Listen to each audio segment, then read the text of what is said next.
Hello and welcome to Unit 9, Lesson 3.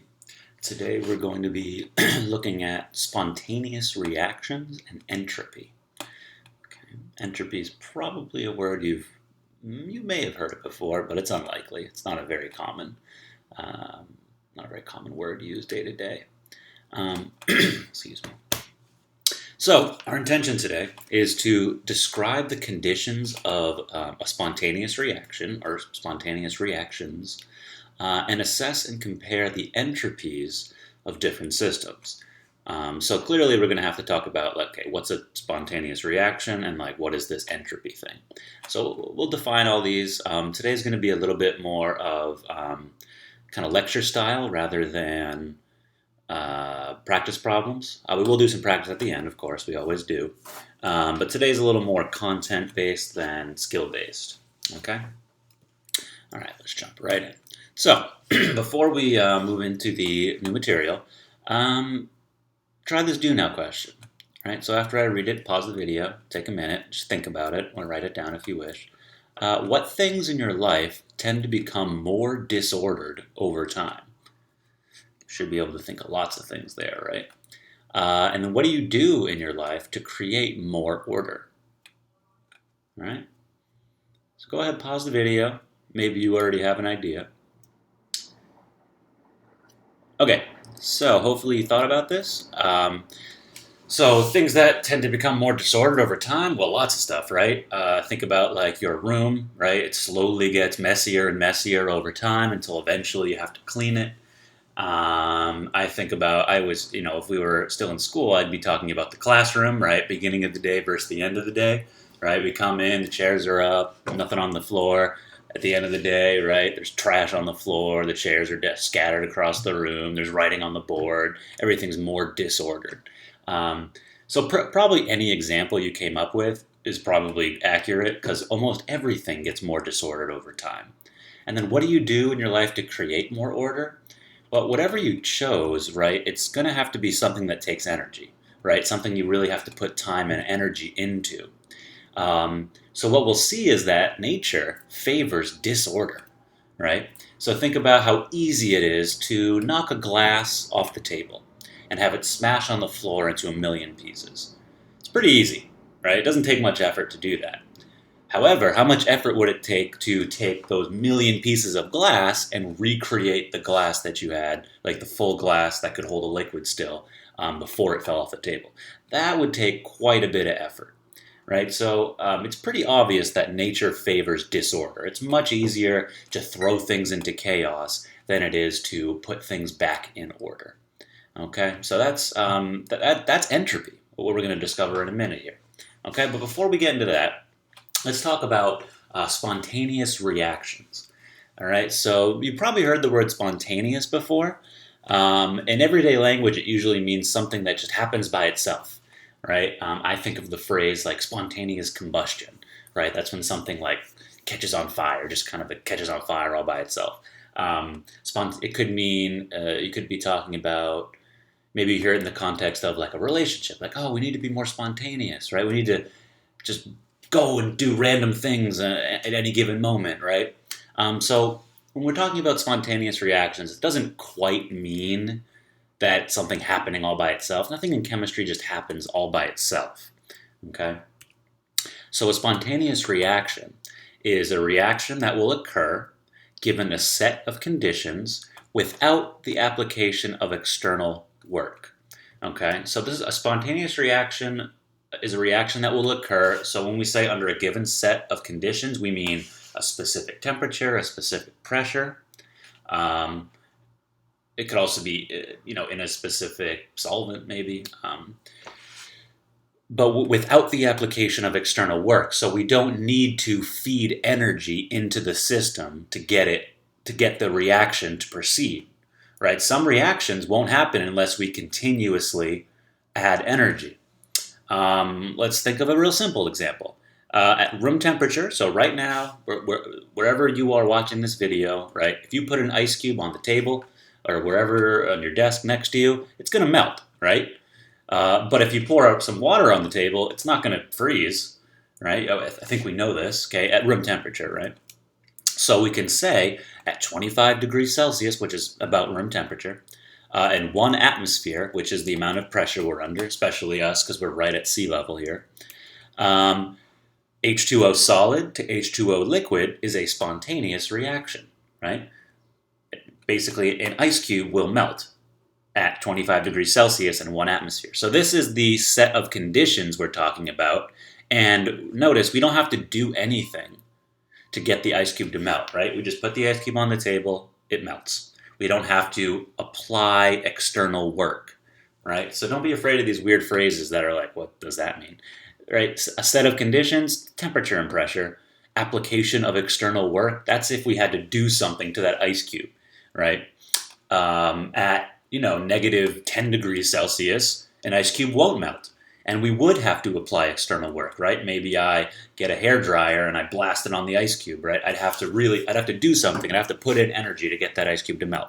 But not at room temp. So therefore it's spontaneous. However, the reverse reaction, right? H2O liquid turning into solid at room temperature, that's not spontaneous, right? You're not going to be able to get water to freeze at room temperature, but you have to do something to it, right? You could somehow cool it down, but that's the application of external work on your part to get it to do that. So if it doesn't happen, see, it's not exactly on its own because it matters about the set of conditions, right? So we don't want to use this term of spontaneous. We want to use this specific definition that says under a given set of conditions, it'll happen without the application of external work. Something that's also true, as we see in this example with the water, right, going from ice to liquid, spontaneous, liquid to solid, or liquid to ice, is non-spontaneous or not spontaneous. So we can say that if a reaction is spontaneous in one direction, like in this case, water going from solid to liquid, it's not spontaneous or non-spontaneous in the reverse direction, going from liquid to solid. Okay, so you can force a non-spontaneous reaction to take place by applying external work, which I mentioned. That's like, cooling down the water to get it to freeze, but that's you applying external work. Another example, water, right? If you have a glass of water, put it on the table, it's not going to decompose into hydrogen and oxygen gas on its own. But if you run an electric current through it, it will, right? That electric current, that's the external work. So the decomposition of water into hydrogen and oxygen gas is non-spontaneous, right? Which means, but if you apply external work to it, which is, in this case, an electrical current, the reaction will proceed. All spontaneous reactions, right, are able to contribute a portion of their energy to perform useful work, okay? So let's think about that for a second. So if a reaction is spontaneous, meaning it will proceed under a given set of conditions without applying external work, it will actually give off energy that can be used to perform some other kind of work. Okay, right? The best example of this is a battery. So inside of a battery, it's a chemical reaction, right? These are chemical batteries. Those reactions are spontaneous, right? And the extra energy, right? They are able to contribute a portion of the energy, in this case, the reaction inside of a battery, to perform useful work. And that useful work, in the case of a battery, could be tons of different things, right? Think of anything that uses batteries, right? That's the useful work we're talking about in this case. Now, the reverse reaction is non-spontaneous, right? When the battery's all used up, we can't get it to charge back up on its own. We can't just okay, I'm just going to let the battery sit out for a bit so it recharges on its own. No. For rechargeable batteries or the batteries in our phones, in our computers, if you have rechargeable AA's or whatever, you need electricity to recharge them, right? You need to plug them in. So the reverse reaction, charging a battery, is non-spontaneous. That's why we need to plug it into the wall. That's why we need electricity. That's why we need that external work. Okay? So that portion of energy that is available for useful work in a spontaneous reaction, we call that Gibbs free energy. Okay? And that's gets the symbol G. Okay? So As a spontaneous reaction proceeds, so right, we put a battery, or we just unplugged our phone, and now the battery is being used up, right? The battery being used is a spontaneous reaction. The Gibbs free energy is the energy that is being used to power your phone, let's say, for example. It could be anything that uses batteries. So as the spontaneous reaction proceeds in the battery, the Gibbs free energy decreases, right? We know that eventually. We see it on our phone, right? 90%, 80%, 70%. That's the Gibbs free energy that's available to power your phone. And the system will approach a state of equilibrium. Now, we're not going to get into what equilibrium is exactly. You could probably take a guess, right? You see the word equal, right? There is something equal about it. We're going to get to more on that in lesson 5. So not the next lesson, but the one after. Right, so as we approach, so as the Gibbs free energy decreases, we approach a state of equilibrium. In terms of a battery, when it dies, quote unquote, right, because you can recharge batteries, when it dies, that's when the battery has reached equilibrium, and there's no more Gibbs free energy. Therefore, it doesn't power your phone anymore, and your phone shuts off. So you got to plug it in to do the reverse reaction, which is non-spontaneous, right, which requires electricity from the wall, right? And so that reaction has, charged up the battery. Then you can unplug it. The spontaneous reaction proceeds. Gibbs free energy is used to power your phone, and then back and forth, back and forth, back and forth forever until you get a new phone, right? Okay, so lots of information there. Feel free to replay these slides, right? And remember, this is a video. You can go at your own pace. So, what factors enable a reaction to occur spontaneously under a given set of conditions, right? So it's like, think about let's keep with the battery analogy. So it's not even an analogy, right? It's an example. So in a battery, right, why is that reaction, whatever reaction's happening in that battery, why is it spontaneous, right? What about that reaction makes it spontaneous, allows it to continue without the application of external work? Well, there are two factors involved, energy and entropy, okay?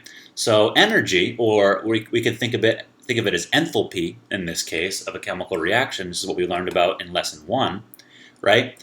This is a kind of review. Remember that systems tend to change from higher to lower energy states, right? So, or you could say nature favors reactions that go from higher to lower energy states or release energy. And we know that reactions that release energy are called exothermic. Good, hope you got that one. A super easy example, if you drop something, it falls to the ground. That's a decrease in potential energy. There is some evidence that nature favors a decrease in energy, right? Lower energy states. Okay, if nature favored higher energy states, things would fall up, right? That doesn't happen. Chemical reactions, right? Nature favors chemical reactions where the products have less energy than the reactants, where the chemical reaction released energy, right? And we just said that's an exothermic reaction, negative delta H. So nature favors negative delta H, a decrease in enthalpy, okay? In this case, right, enthalpy is basically just, right, the heat of reaction. It's the potential energy involved. It's that chemical potential energy change, okay? So for us, right now we can kind of use these interchangeably a little bit, all right? So remember, energy, right? Nature favors. So if a reaction releases energy, there's a good chance it's going to be spontaneous, okay? Now what about entropy? So, okay, we saw that. Entropy, which is symbolized by the letter S, I don't know why. Okay, E was already taken, I'm sure. Entropy measures the disorder or the chaos of a system, right?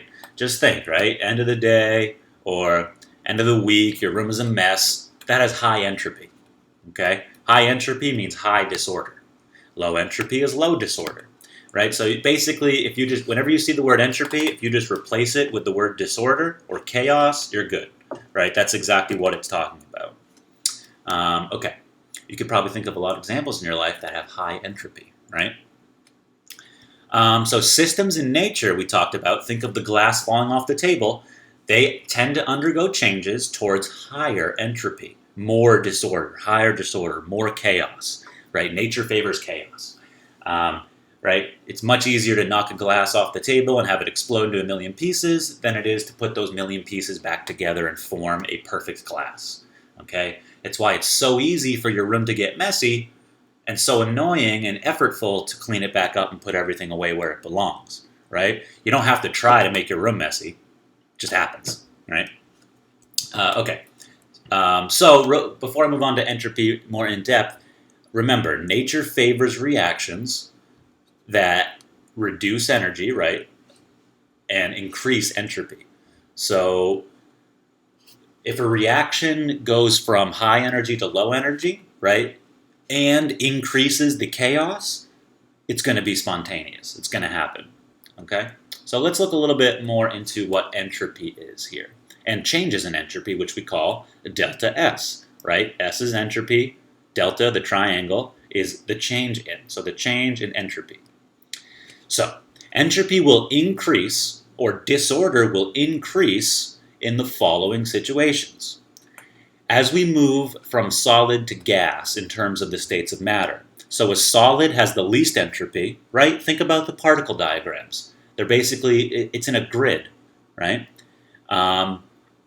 It's all nice and neat and ordered. Here, let me just, right? We have dot, dot, dot, dot, and they're even closer together than this. If they're all structured, they're all perfectly neat. This is probably not the best drawing of a solid, but they're all in like this nice grid. The particles can't move around. They can't move past one another, right? If an atom is here, it's going to stay here, okay? Liquid, right? They have a little bit more freedom. And by a little bit more freedom, there's a little bit more chaos, more disorder. It's less organized, right? So liquids have a little bit more entropy than solids. Aqueous solutions, right? I'm not going to draw this one because I don't have multiple colors. But that's a little more chaotic because that's essentially a liquid with other random things dissolved in it, right? Aqueous solution is like salt water, right? So salt water is more random than just water because it has different and more particles, right? Dissolved, mixing around inside that liquid. And then a gas, right? Super spread out, okay? Gases are the most disordered of the states of matter. Most disordered, which means they have the most entropy, okay? So if, for example, think about the ice cube melting, right? An ice cube melting, for example, that's actually, right, if you put an ice cube on the table, it melts, it's actually absorbing energy, right? So you would think, oh wait, if a reaction's absorbing energy, shouldn't it not be spontaneous? That's a good thought, but it's becoming more disordered in terms of entropy. So sometimes, right, a reaction will absorb energy and still be spontaneous because it's becoming more disordered, right? There's two factors involved. It's not just one, all right? So, solids are the most structured, the least disordered. They have the least entropy. And gases have the most disorder or the most entropy. Anytime a reaction has larger molecules breaking up into smaller pieces, right, that's more chaos, right? That's going to be more entropy, the more pieces you have, right? Think about, Legos or even the glass, right? If you built a Lego structure, right? It's very structured and ordered, and then your little brother or sister comes along and smashes it into a million pieces. That's much more chaos, right? More pieces, more entropy, more chaos. In terms of a chemical reaction, you can think of it just like Legos or like the glass. Here we have one molecule. Here we have two different molecules. There are more pieces over here. Okay. Also, this is more random because look, we started with a liquid and we ended with a gas, right? So this is an increase in entropy because we're getting more pieces and because we're moving from liquid to gas. Okay. We'll see an increase in entropy if the number of moles of gas increases in a chemical reaction. Now, that's basically the same idea as having more pieces, right? So it's less obvious, though, right? So it looks like, oh, I have one thing here, I have one thing here. It's not breaking up into more pieces, so I don't really know. You have to look at the coefficient. Here we have 1 mole of gas, and here we have 2 moles of gas. And if you remember, right, moles is just a number of particles, right? So basically we have twice as many particles. They're different types of particles, but that doesn't matter, okay? It's just a sheer number. So if we have more moles of a gas, we have more entropy, more chaos, more disorder, right? It's just like having more people in the same amount of space. It's going to cause more disorder. So the more things you have, the more disorder you have, the higher the entropy. Okay, there's still a couple more. I don't know why that picture's up there.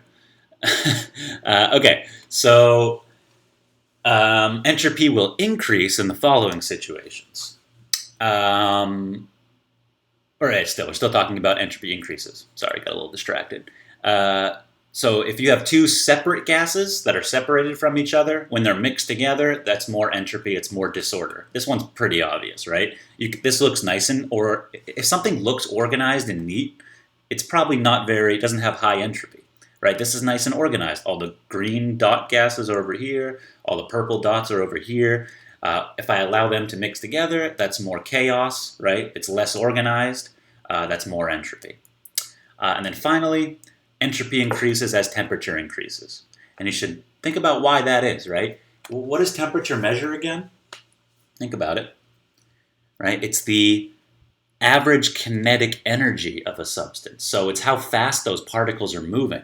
So the faster they're moving, or the higher the temperature, the more chaos there is, right? The higher the entropy. So as temperature increases, entropy also increases. And I'm just going to real quick. Oops.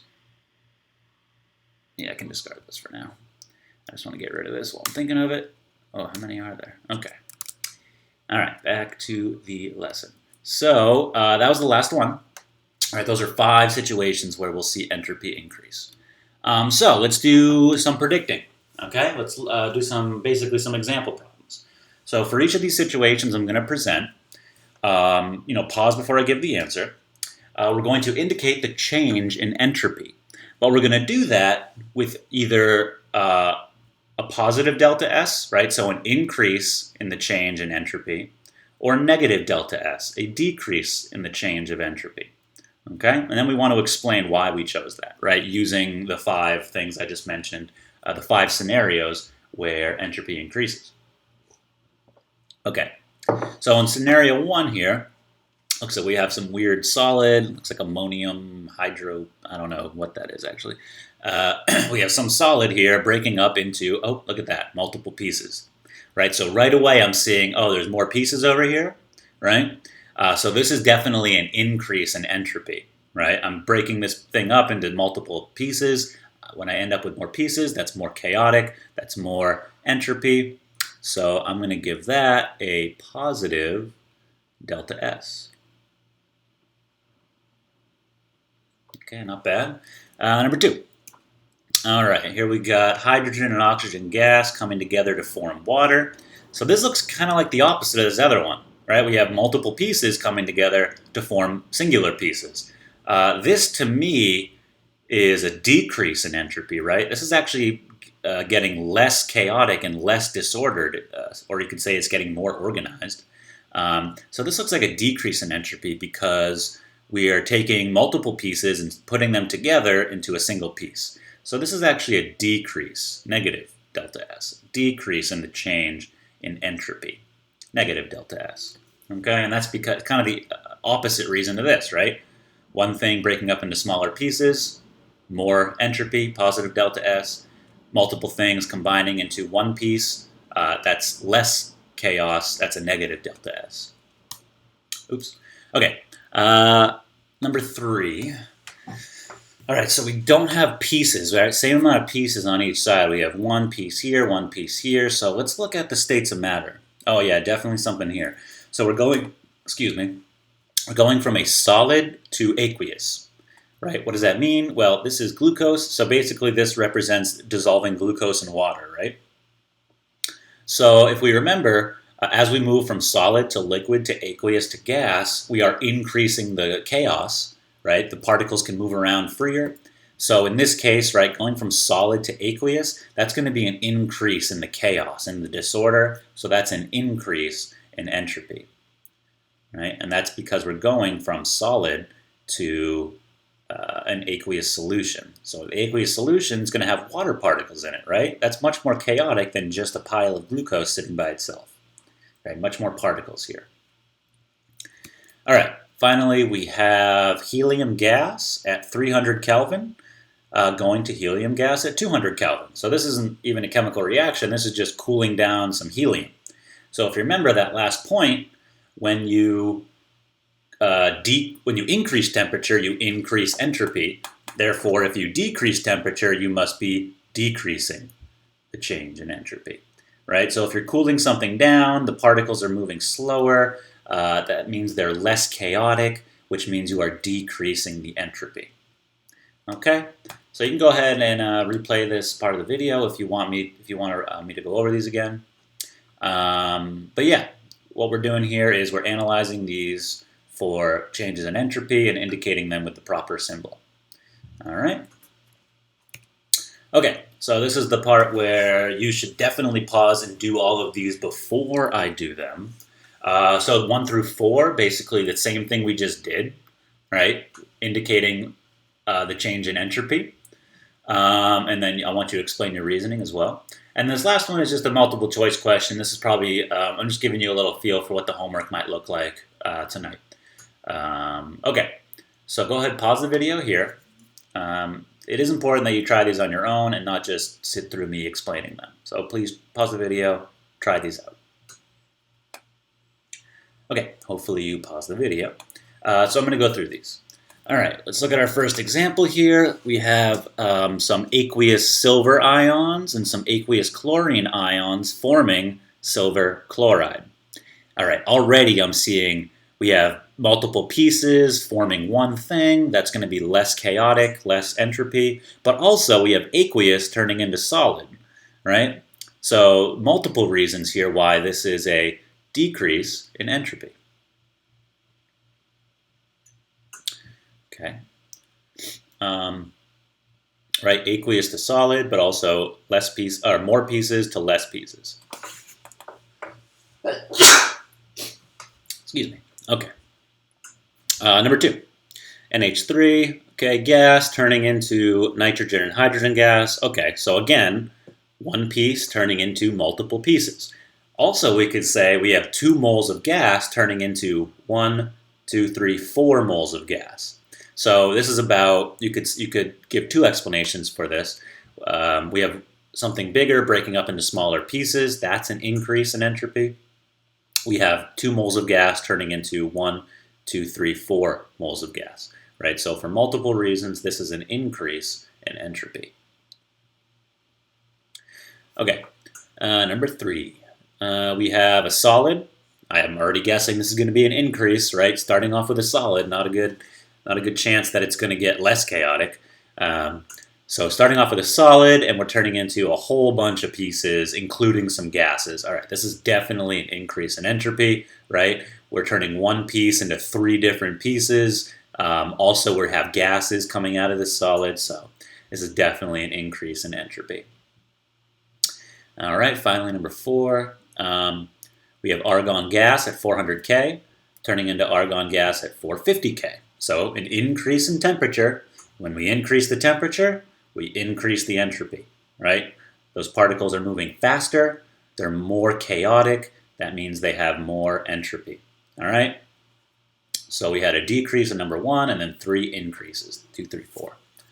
Number 5, given this balanced equation representing a phase change, all right, so we have, I don't know what this substance is, but it's a solid, and I'm putting energy in, and I'm turning it into a gas. Okay, which statement describes this change? Well, first of all, quick review. Do you know what this phase change is called when you go directly from a solid to a gas? That's sublimation. All right, don't forget that. That is part of what we should know. Okay, but which statement describes this change? Well, it's going to ask me about endo versus exothermic and about entropy. So let's figure out what these are, and then we'll pick our answer. So look where the energy term is. It's on the reactant side of the equation. Remember, anything before the arrow is like an input. So reactants are inputs. So if energy is going in, if it's an input, that means it has to be endothermic. I don't know why I'm writing this, but whatever, endo. Okay, because the energy is on the reactant side. If it was over here, it'd be coming out, it'd be exothermic, but it's not. It's going in, it's endothermic, right? So right away, I can cross out 1. Oops, no, messed that up, didn't I? Do I have eraser? Yes, I do. Nice. Okay, so let me try that one more time here. Right away, we can cross out 3 and 4 because it's not exothermic, it's endothermic. So it's either 1 or 2. So let's think about entropy. I'm going from a solid to a gas. That should be pretty straightforward, right? If I'm going from solid to gas, I'm increasing the disorder. Therefore, I'm increasing the entropy. That's a positive delta S. So increase in entropy, that would be number 2. So the answer here is 2, or B, or whatever. Okay? Feel free to replay, as I always say. All right? But yeah, it doesn't get much more complicated than that. Okay? Cool. So go ahead, try the homework out. Remember that I changed the policy. We now have 2 days between lessons. So whatever time you're doing this, you probably have almost 2 full days to get that homework in. All right. I'll see you guys in 2 days, unless you're coming to my office hours. Okay. Oh, I forgot about the challenge question. Well, anyways, you can end the video here if you're done. If you want, go ahead and try the challenge question, read it over, pause the video here. But, you know, lesson's over unless you really want this challenge. So pause the video, and then I'll go over this. Okay. So I'm going to read this. Gibbs free energy, delta G, enables us to predict whether a reaction will be spontaneous under a given set of conditions. The free energy change is defined as follows. Okay, so we talked about all of these things, but we didn't get into the kind of how the equation that shows how they're related. So the change in Gibbs free energy is equal to delta H minus temperature times delta S. Right? So the change in enthalpy minus the temperature times the change in entropy. Okay, we'll come back to that. In this reaction, we have a gas turning into another gas is endothermic. That's probably important. At low temperatures, it is not spontaneous. Yet it is spontaneous at higher temperatures. How does the free energy equation explain this fact? And the hint I gave you is that negative G is spontaneous. Okay, so let's just think about this. We don't have to actually do any math, we just got to think. So basically, why is it that when I increase the temperature, that the reaction becomes spontaneous, or why is it that when I increase the temperature, delta G becomes negative? Well, look where temperature is in this equation, right? We're subtracting, so whatever this number is, right, the more we subtract from it, the more likely our delta G is going to be negative. So as the temperature increases, okay, this number is going to get larger. Doesn't matter what the other ones are doing, right? As temperature increases, this number will get larger, and eventually this number will get so large, the temperature times the delta S, that it will be greater than the delta H, and therefore when you subtract a larger number from a smaller number, you're going to get a negative number, and a negative delta G is spontaneous. Okay, so that's just kind of breaking down the equation there. Cool, thanks for staying for the challenge question, if you did. Not required, so nice work on you. Okay, I will see you guys in a couple days or at the Zoom meeting.